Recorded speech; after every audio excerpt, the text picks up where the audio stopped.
Bonjour.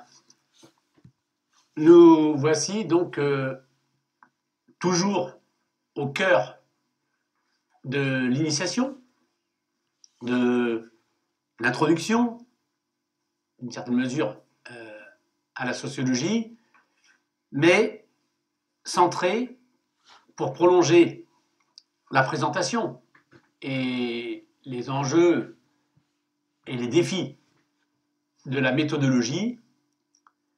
Donc, dans une première partie, nous voici maintenant donc, dans la seconde partie, la prolongation, le prolongement de nos réflexions concernant non seulement l'entretien, bien sûr, mais plus largement les techniques d'investigation sur le terrain, qui ne sont pas autre chose que des procédés qualitatifs, mais aussi quantitatifs, quand on parle de questionnaires, par exemple, de procédés mis en œuvre pour arriver à un résultat. Le résultat, bien entendu, c'est après avoir recueilli du matériel, du matériau pour l'analyse, pour alimenter ce qu'on a coutume d'appeler le corpus de recherche. Il s'agit de l'interpréter le mieux possible, scientifiquement donc, sociologiquement, d'interpréter les données recueillies sur le terrain. Alors, en fait, je crois que Claude Lévi-Strauss avait tout à fait raison quand il évoquait, je cite sa notion, la dimension de bricolage, entre guillemets, de l'identité. En l'occurrence, il faut largement, pour reprendre son mot, il faut largement, quand on mène une enquête sociologique sur le terrain, bricoler aussi soi-même des techniques en faisant en sorte que les techniques mises en place, fabriquées, mobilisées par soi-même, donc, conviennent le mieux possible à l'objet de la recherche et à son approche.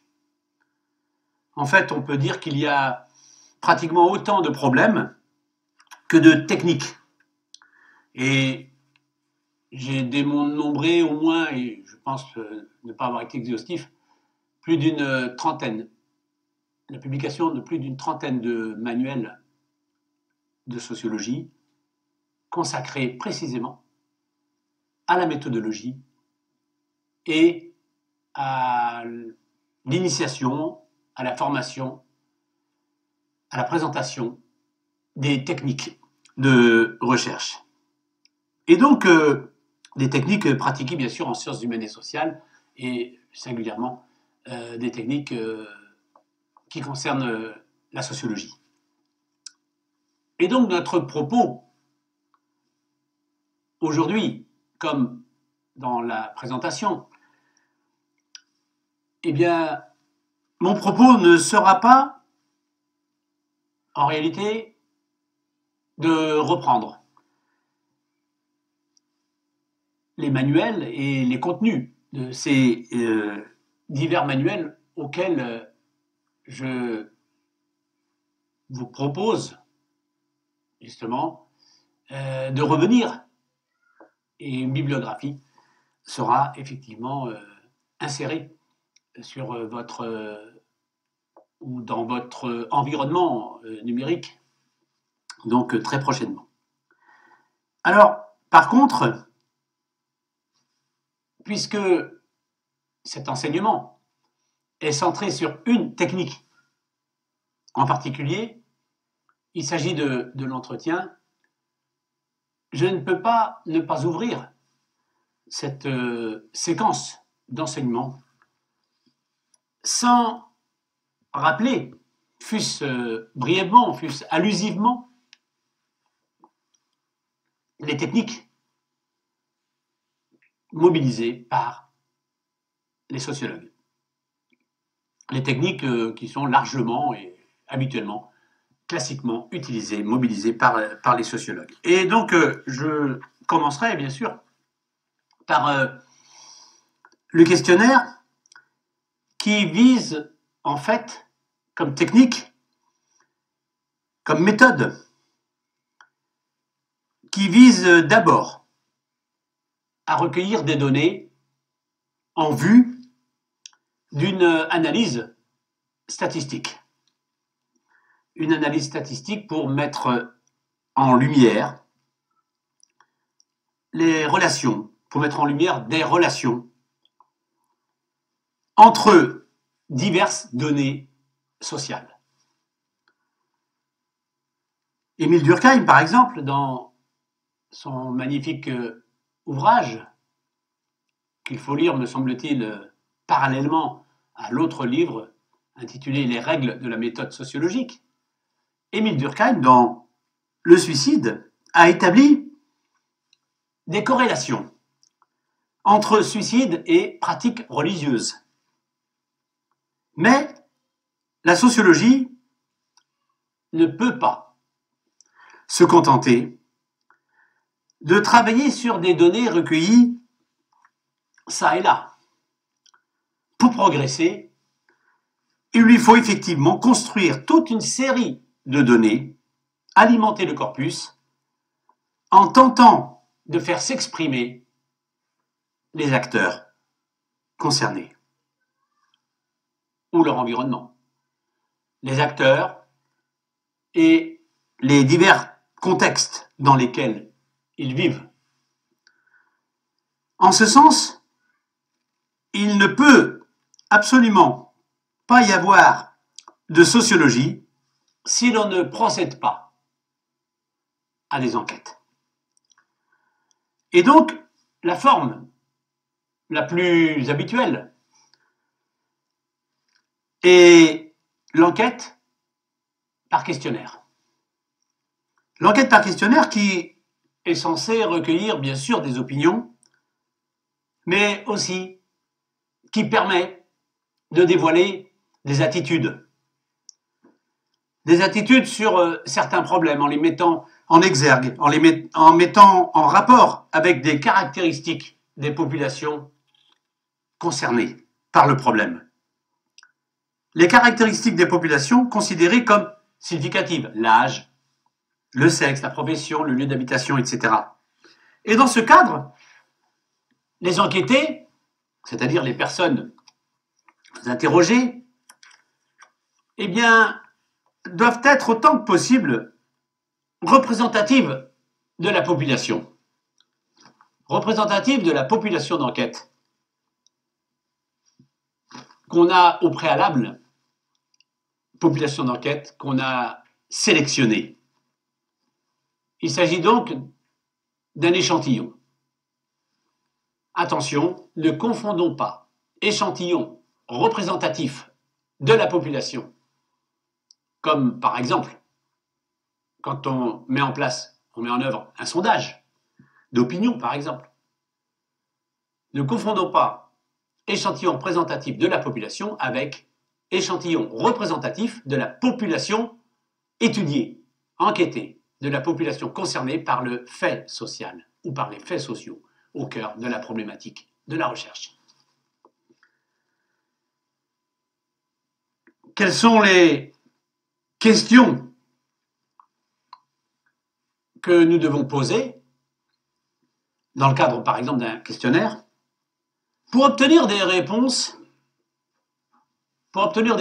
justement qui apportent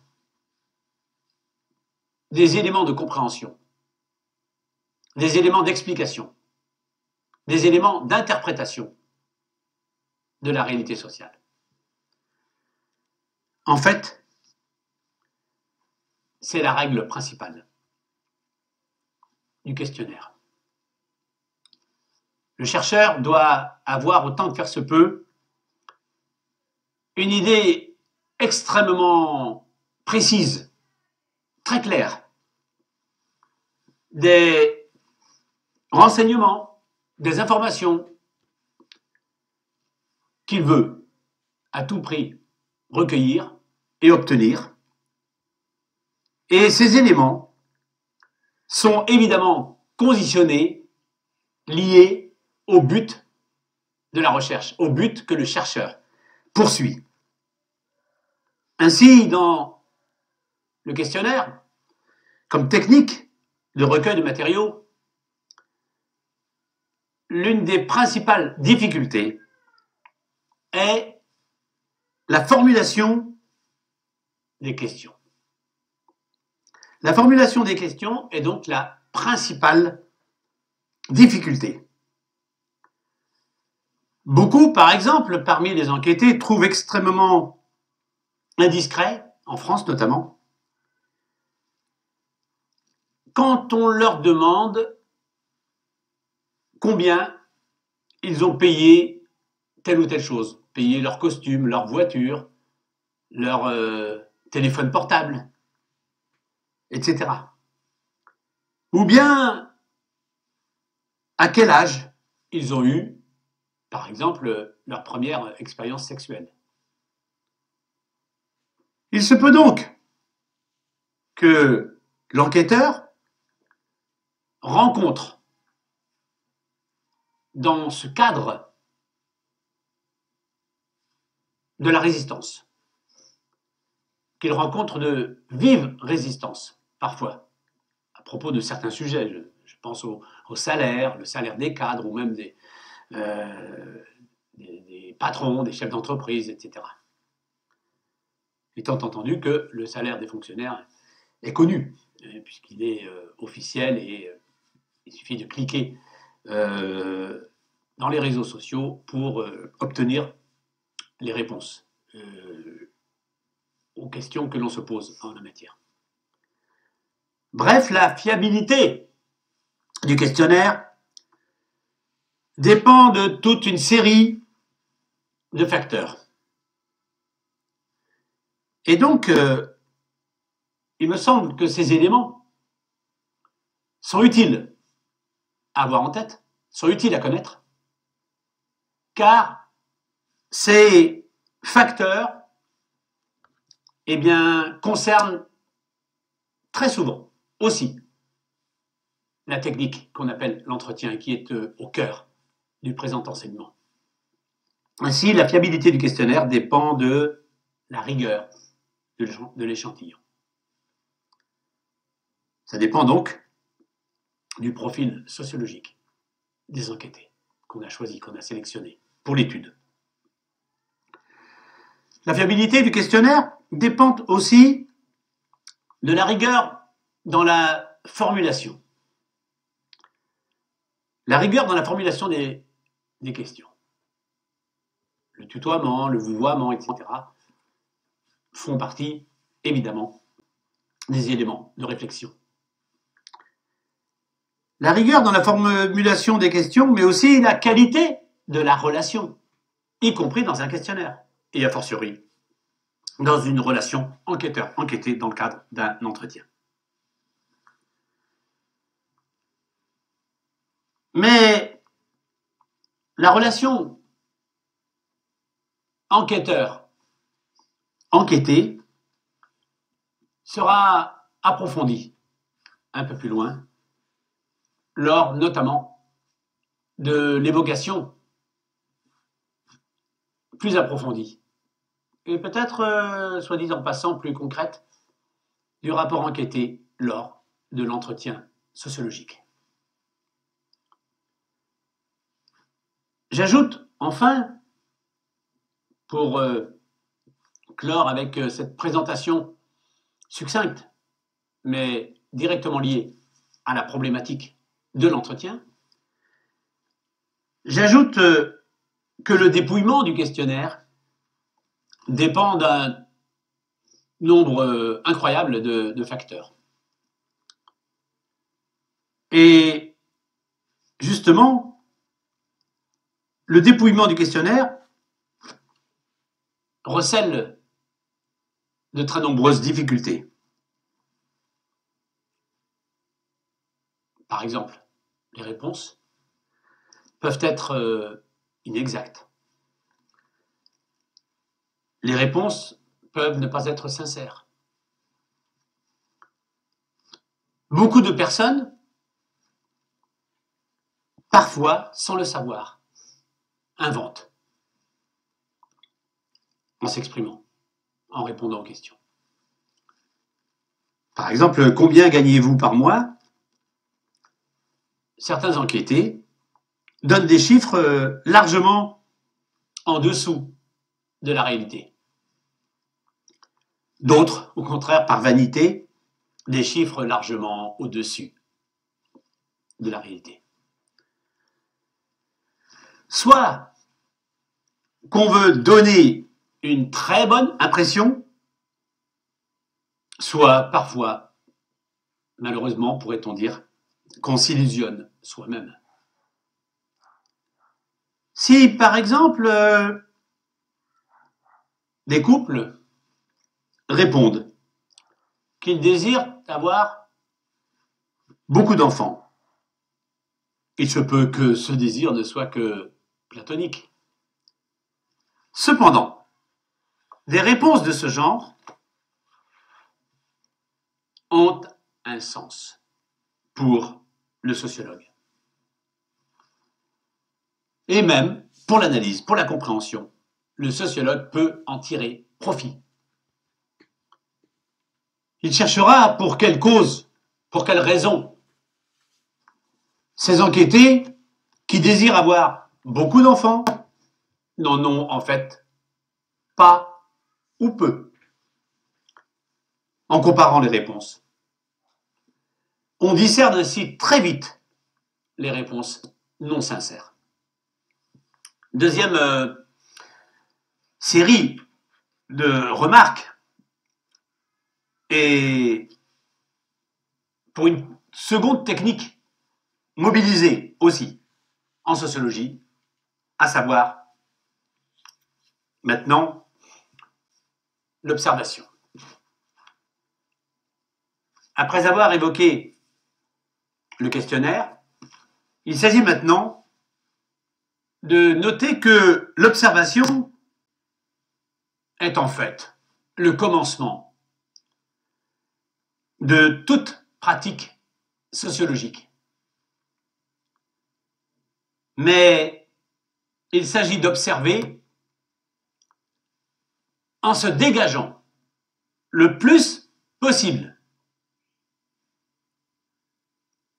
des préjugés, en se dégageant le plus possible des stéréotypes, en se dégageant le plus possible des jugements de valeur. Et il m'arrive assez souvent, dans divers enseignements, de citer cette belle idée du sociologue allemand, du père de la sociologie allemande, Max Weber, selon laquelle, je cite, « Il faut toujours préférer la valeur du jugement au jugement de valeur. » Il faut toujours préférer la valeur du jugement au jugement de valeur. Fin de citation. Mais j'ai évoqué deux termes à l'instant. Celui de préjugé et celui aussi de stéréotype. Ils sont en fait, les préjugés, si l'on en croit les définitions, et notamment celle d'Émile Durkheim, ils sont engendrés par les stéréotypes. Ils sont de l'ordre de la sensibilité. Un préjugé peut être favorable, mais il peut aussi être défavorable. Les stéréotypes, ce sont des opinions toutes faites, collectivement admises et surtout durables. Par exemple, puisque nous sommes en Bretagne, le préjugé selon lequel les Bretons seraient têtus. Le préjugé sexiste, évidemment, selon lequel les hommes préféreraient les blondes. Et je rappellerai, à cet égard, une chose importante dans les sociétés démocratiques et républicaines. Les opinions sont certes centrales dans la construction des identités et de la vie sociale, mais gardons en tête que le racisme, le sexisme, l'homophobie ne sont pas des opinions. Ce sont des délits et donc punissables par la loi. Ainsi, les préjugés, les stéréotypes sont au cœur de la vie sociale, des relations sociales, des représentations sociales. Et il s'agit précisément pour le sociologue de dépasser ce niveau d'appréhension de la réalité sociale, en tout cas de dépasser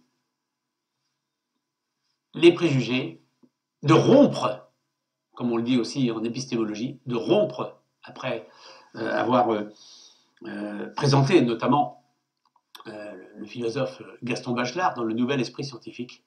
La rupture, c'est le premier stade de la démarche scientifique. Ainsi que j'ai eu moi-même l'occasion de l'évoquer lors de la présentation de cet enseignement.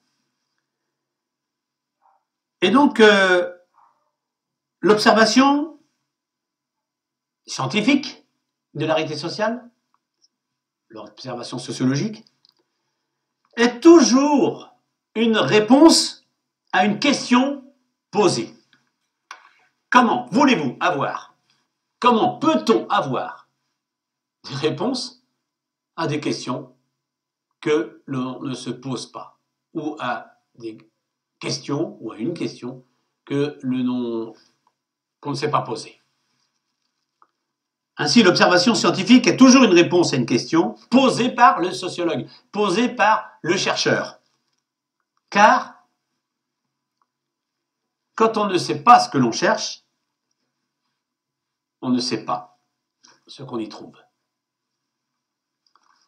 Et donc, la recherche ne peut se faire sans une grille de lecture. Une grille de lecture du social. Et effectivement, seul un programme de recherche cohérent permet le choix de techniques, qui seront les plus fécondes. De manière très générale, le propre de l'observation porte sur ce qui se donne à voir et à entendre.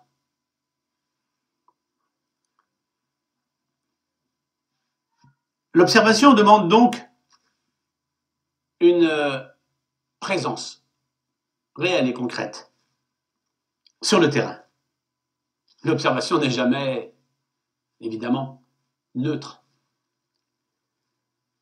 Dans chaque observation, il y a, dans l'esprit, dans la tête, dans les représentations sociales du chercheur lui-même, de l'enquêteur, un choix, qu'il soit d'ailleurs conscient ou non. Tout simplement parce qu'on ne voit pas tout le monde. On ne voit pas le monde de la même façon suivant que l'idée que l'on s'en fait. Simplement et brièvement, parmi les deux catégories d'observation les plus fréquemment, les plus couramment utilisées, on peut citer l'observation, au sens strict du terme, stricto sensu. C'est l'observation que Raymond Aron aurait appelée l'observation désengagée. Par exemple, s'asseoir sur un banc à la place de la mairie, par exemple, à Rennes, et observer et noter les déplacements des gens.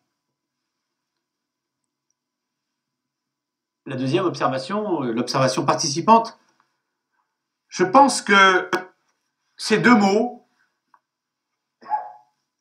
d'une certaine manière, d'une certaine mesure, se confondent. Et parfois même se contredisent. Observer, participer. Il s'agit en fait d'une observation de l'intérieur et en interaction permanente avec la population étudiée. Le chercheur doit donc chercher à bien s'imprégner du terrain et, si possible, autant que possible, se fondre dans le paysage. La problématique, premier stade de la recherche, eh bien, est utile parce que la problématique initiale peut, grâce à l'observation, se modifier, se déplacer, s'élargir. Toute la compétence du chercheur sur le terrain, est de pouvoir observer ce à quoi il n'était pas préparé et d'être en mesure de produire des données qui l'obligent justement à modifier ses hypothèses de départ. Les choses, donc, se modifient selon le regard sociologique. L'observateur, le chercheur, doit être extrêmement attentif à la nouveauté, à l'inconnu, et surtout posséder, il me semble que c'est une grande qualité importante, une grande capacité d'écoute. L'écoute dans l'observation, mais aussi l'écoute, a fortiori, voire plus encore, dans le cadre d'un entretien sociologique. Les dialogues des personnes, les dialogues des gens entre eux, valent largement le dialogue entre le sociologue et son enquêté, ou le sociologue et ses enquêtés. Mieux vaut écouter, disait Frédéric Leplay, mieux vaut écouter qu'interroger, disait l'auteur. Écouter, observer, je dirais même mieux, voir, mais pas uniquement, regarder, entendre, mais pas uniquement, écouter. Des verbes qui sont certes proches, mais qui montrent que le regard sociologique n'a pas grand-chose à voir avec le regard spontané de la vie quotidienne, dans la vie quotidienne. Ainsi, il vaut mieux regarder que voir, et il vaut mieux écouter qu'entendre. En tout cas, écouter et observer ont été les techniques pratiquées très tôt par exemple, le père de l'anthropologie, le père de l'ethnologie, fonctionnaliste, Bronisław Malinowski. Écouter et observer ont été des techniques pratiquées par Bronisław Malinowski, notamment dans sa très célèbre étude sur les argonautes du Pacifique occidental. Afin de ne pas perdre trop de renseignements, d'informations, de données, outre, bien sûr, les instruments, les techniques, les outils habituels, on peut, sur le terrain, prévoir un magnétophone ou un téléphone portable aujourd'hui pour enregistrer, un appareil photo, etc., ou tout autre appareil pour recueillir des images et des sons. Il est extrêmement important, quand on mène une recherche, de tenir un journal de terrain. Un journal de terrain où le chercheur, ou l'apprenti chercheur, que sont les étudiantes et les étudiants, un journal de terrain où seront notés avec une minutie évidente,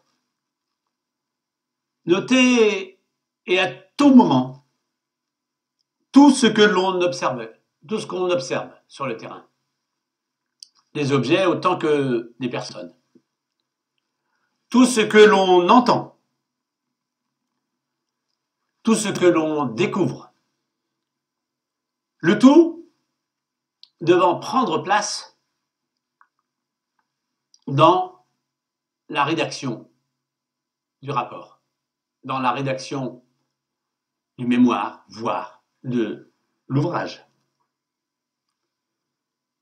Alors, une longue citation, celle de notre collègue sociologue Combesi, qui exprimait à sa manière, c'est-à-dire toujours de manière concise, efficace, rigoureuse et synthétique,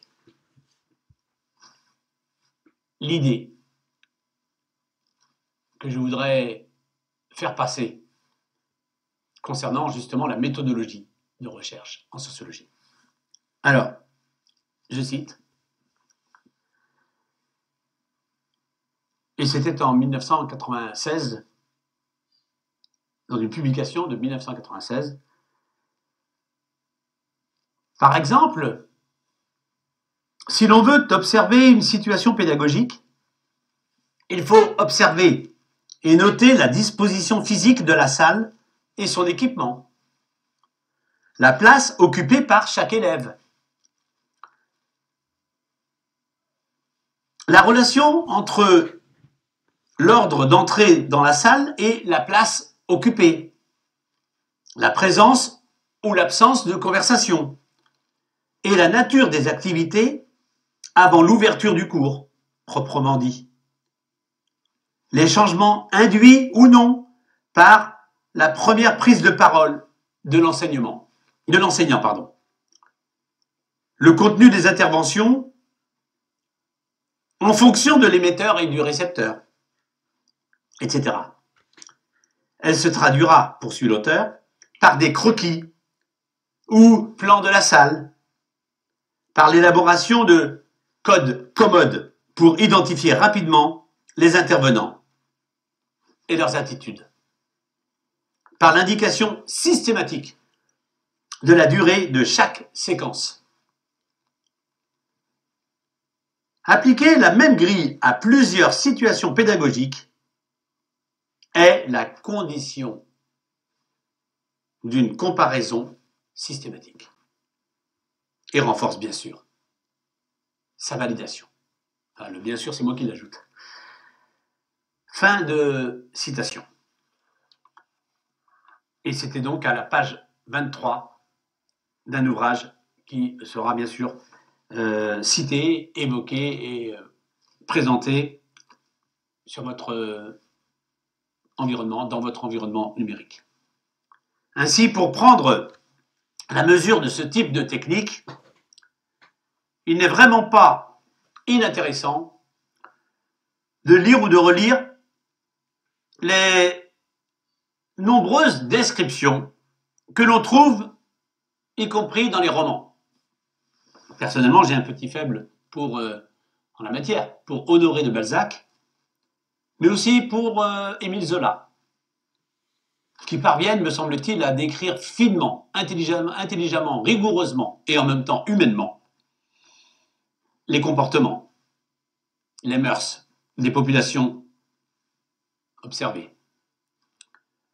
L'observateur et ses pratiques, ses activités doivent être bien identifiés par la population enquêtée. Quand un enquêteur assiste à une réunion, il faut que les autres membres qui participent à la réunion sachent qui est la personne qui n'appartient pas à l'association, au syndicat, au parti politique ou au groupe qui se réunit. Ainsi, on peut être et on doit être identifié par la population enquêtée, mais pas forcément, pas toujours, comme sociologue. Il suffit de dire qu'on s'intéresse au sujet et qu'on a un intérêt, éventuellement pour réaliser un mémoire, une étude, une approche, et pourquoi pas un article pour la presse. Ainsi, comme plusieurs chercheurs se sont fait embaucher, plusieurs chercheurs se sont fait embaucher comme ouvriers, et je pense à Jean-Louis Laville et d'autres chercheurs en sciences, en sociologie du travail, qui, pour recueillir du matériau, eh bien, se sont fait embaucher dans le seul but d'étudier la condition des employés, la condition des ouvriers, des ouvrières, la condition ouvrière. Jack London, romancier et aussi penseur américain, de passage à Londres, s'était déguisé en clochard pour étudier ce qu'il a appelé le peuple de l'abîme. Günther Wallraff, W-A-2-L-R-A-2-F, Günther, journaliste allemand, a séjourné, lui, pour sa part, 2 années entières en Turquie, dans les années 1980. Et il s'est fait, pour reprendre son mot, entre guillemets, une tête de Turc, et s'est fait embaucher comme Turc par des entreprises allemandes spécialisées dans le nucléaire. Son but était simplement de comprendre le circuit utilisé par ces entreprises pour embaucher des ouvriers turcs. Erwin Goffman s'est fait passer pendant 1 an pour l'assistant du directeur d'un hôpital psychiatrique de Washington. Goffman, auteur d'un magnifique ouvrage intitulé Asile, publié par les éditions de Minuit, collection Le Sens commun, en 1968. Donnons la parole à cet auteur, à ce sociologue, je dirais même à ce grand sociologue, et que Pierre Bourdieu avait surnommé le sociologue de l'infiniment petit. Alors voilà, Goffman. Officiellement, j'étais assistant du directeur. Passant mon temps avec les malades, j'évitais d'entrer en contact avec le personnel infirmier, le personnel hospitalier, et de me montrer avec une clé de l'établissement. Je ne passais pas la nuit dans les salles et la direction de l'hôpital était au fait de mes desseins. Donc, la direction de l'hôpital était bien sûr au courant, non seulement de la présence, mais des objectifs donc, de ce séjour dans ce grand hôpital de secteur psychiatrique à Washington. Donc, séjour de Erwin Goffman, sociologue des institutions. Quelle que soit la stratégie adoptée, le chercheur doit s'interroger sur l'utilisation possible de ces résultats. C'est la raison pour laquelle on doit extrêmement être vigilant et attentif, on doit veiller à l'anonymat des noms, à l'anonymat même parfois des lieux pour la fiabilité des propos. L'anonymat, bien sûr, dans le rapport, dans les interprétations et dans les écrits. Il faut donc ne pas hésiter à faire lire le compte-rendu de l'étude avant même son éventuelle publication.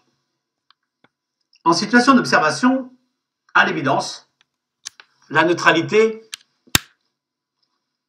s'impose, mais elle n'existe pas de manière pure. La neutralité n'existe pas parce que,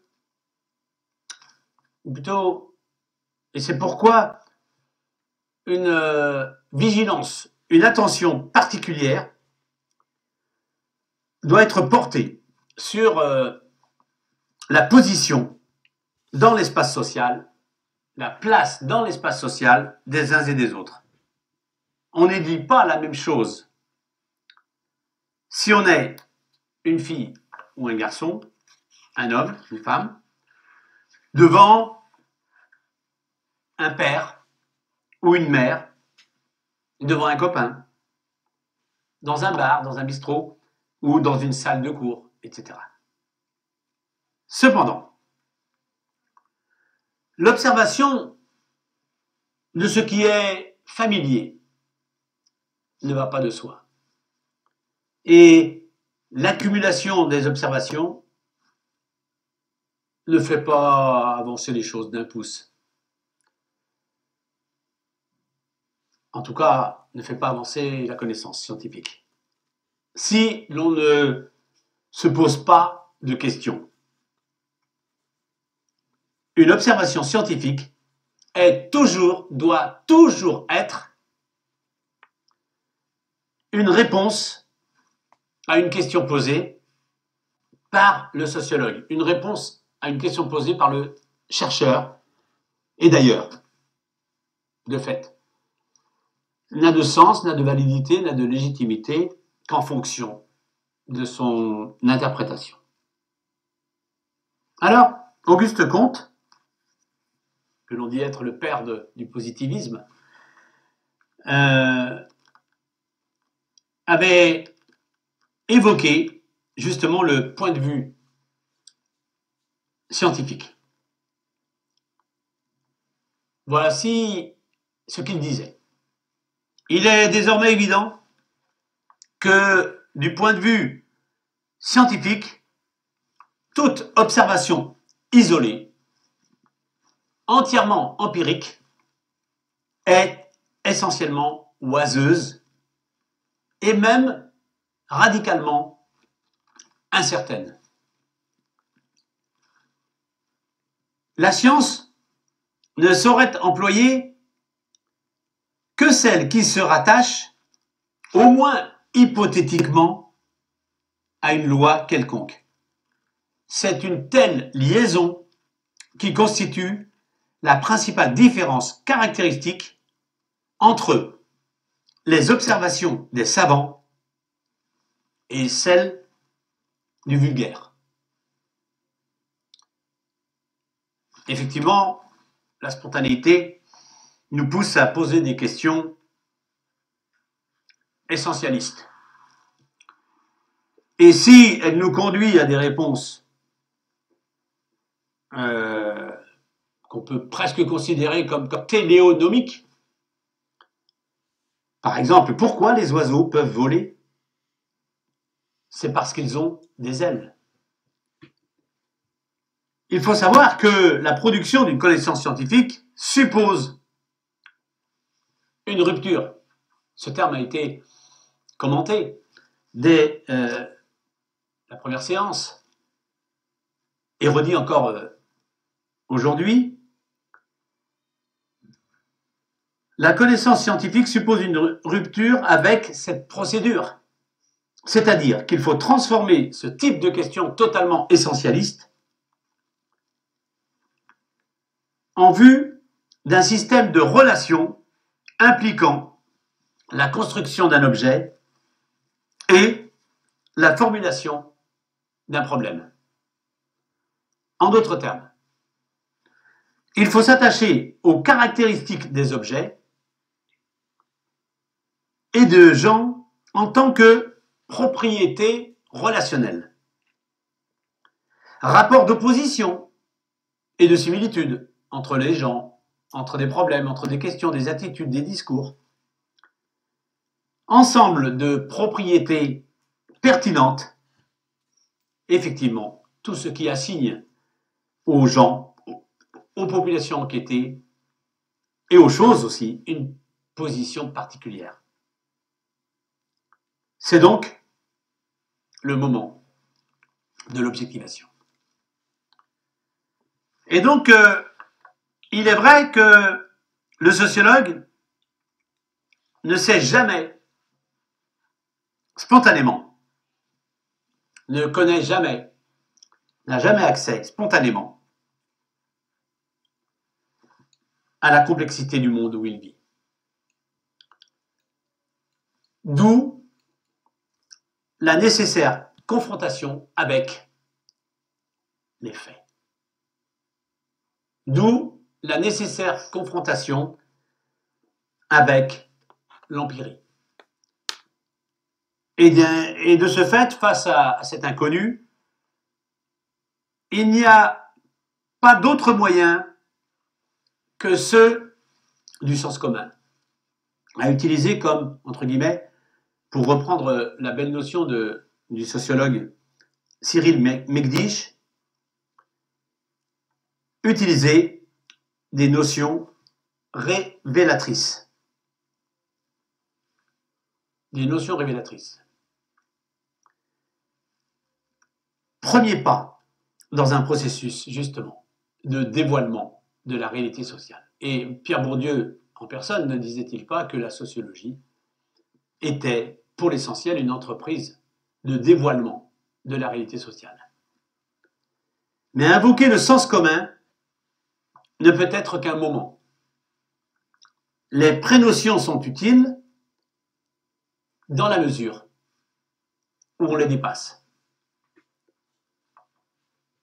J'en arrive au troisième moment, au cœur maintenant de cet enseignement centré, encore une fois, sur la technique de l'entretien.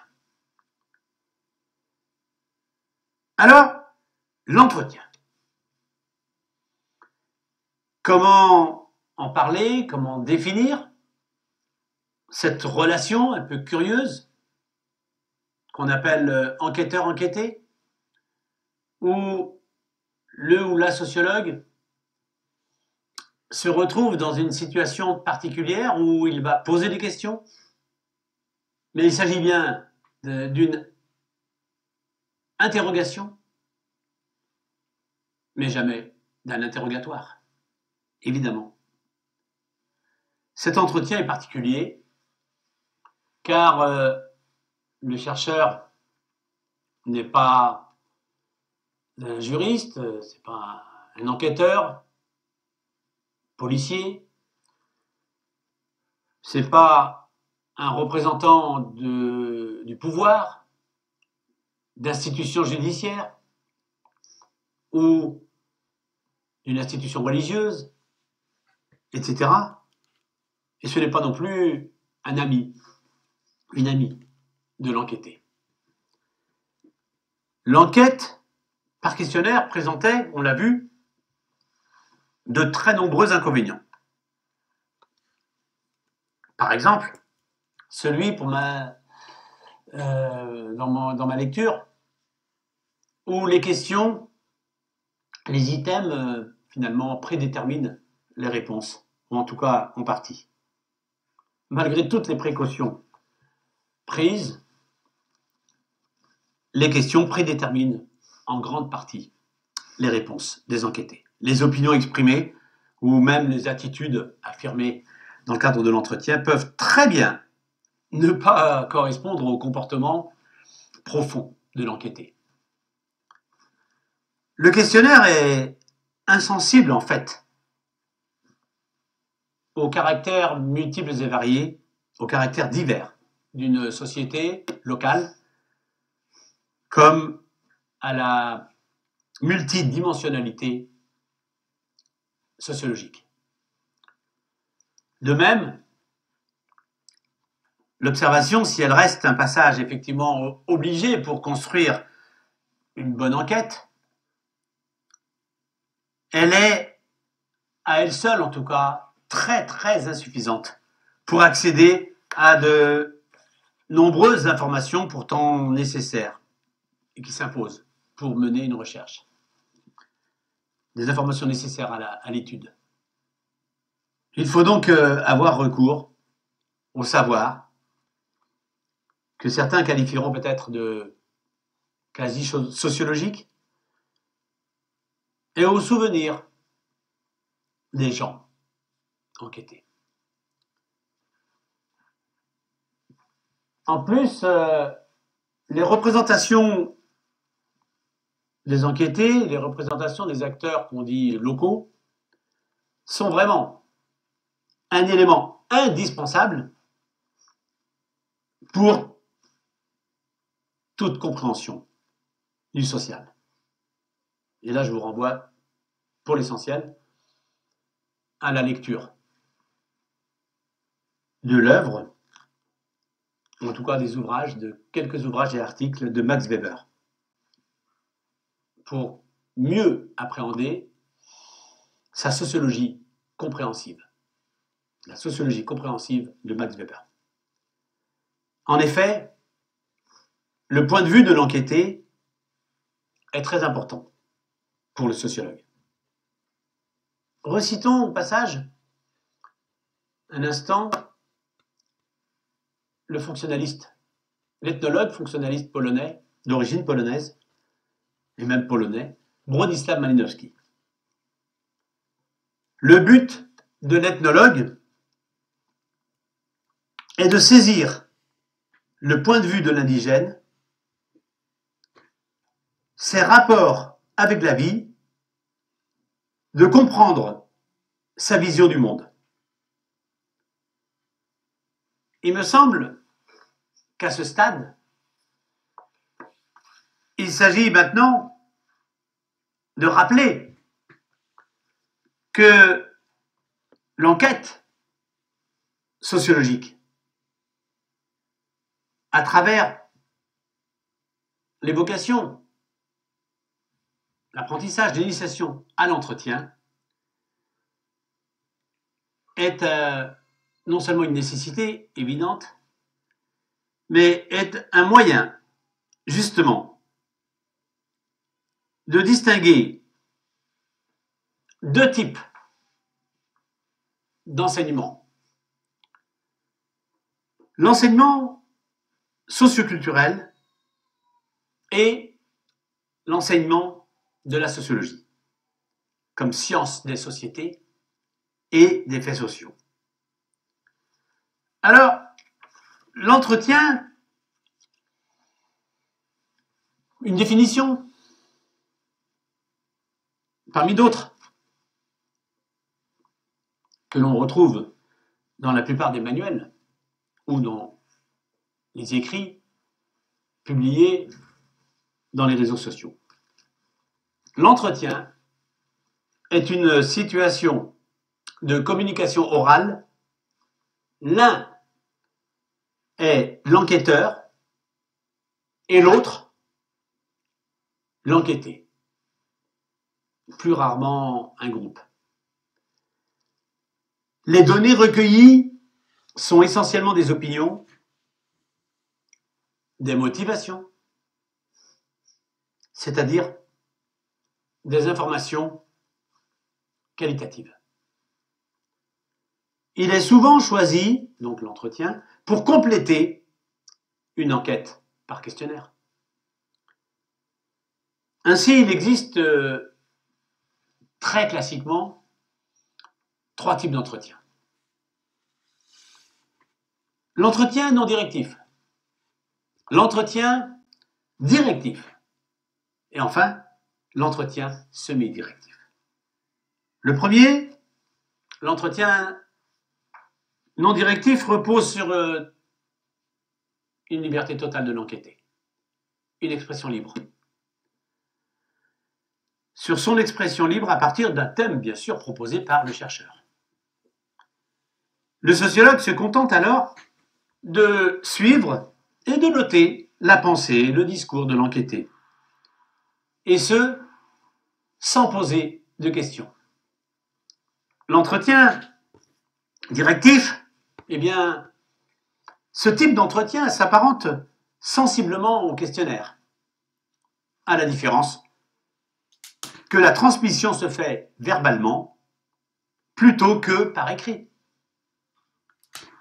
Dans l'entretien directif, le sociologue, le chercheur, pose des questions à partir d'un protocole strict. C'est le guide d'entretien. Le guide d'entretien qui est en fait effectivement un protocole strict fixé à l'avance. Il s'agit effectivement, dans l'entretien directif, d'éviter que l'interviewé ne sorte des questions et du cadre surtout préparé par le chercheur. Et enfin, l'entretien, pardon de le préciser, mais j'ai un petit faible pour ce troisième type d'entretien qui me semble le plus approprié, le plus pertinent, pour justement recueillir un matériau dense et le plus souvent beaucoup plus sincère et authentique de la part des enquêtés. Alors, l'entretien semi-directif porte sur un certain nombre de thèmes qui sont identifiés dans un guide d'entretien préparé par le chercheur. L'intervieweur, s'il pose des questions selon un protocole prévu à l'avance, parce qu'il cherche des informations précises, l'enquêteur va s'efforcer de faciliter l'expression de l'enquêté, l'expression propre de l'individu, de la personne. Il va chercher à éviter que l'interviewé ne se sente trop enfermé dans les questions. Le guide d'entretien est une nécessité. C'est un outil qui sert de support et qui est le guide. Justement, cet outil, c'est le guide, c'est le document qui liste les thèmes et même les questions à aborder dans l'ordre et qui permet parfois de saisir les réponses au fur et à mesure de l'entretien. En effet, le guide d'entretien liste les thèmes à aborder pour un entretien justement relativement non directif. Plusieurs questions qu'il est possible de poser pour un entretien semi-directif. On a donc une liste de questions. Dans un guide qui prévoit parfois des questions de substitution, des questions complémentaires ou encore des questions de clarification lorsque la réponse n'est pas satisfaisante. Les questions sous la forme d'un questionnaire pour un entretien direct. On a donc, s'il fallait résumer, le guide d'entretien qui liste les thèmes, les questions et un certain nombre, je dirais, de questions qui sont à la fois parfois fermées. Êtes-vous pour ou contre la peine de mort? Question fermée. Pourquoi question ouverte. La question est donc la semi-ouverte ou semi-fermée. Il existe donc 3 types de questions dans l'entretien. Une question ouverte, une question fermée et une question semi-ouverte. L'entretien fait donc partie des situations professionnelles auxquelles les sociologues doivent être préparés.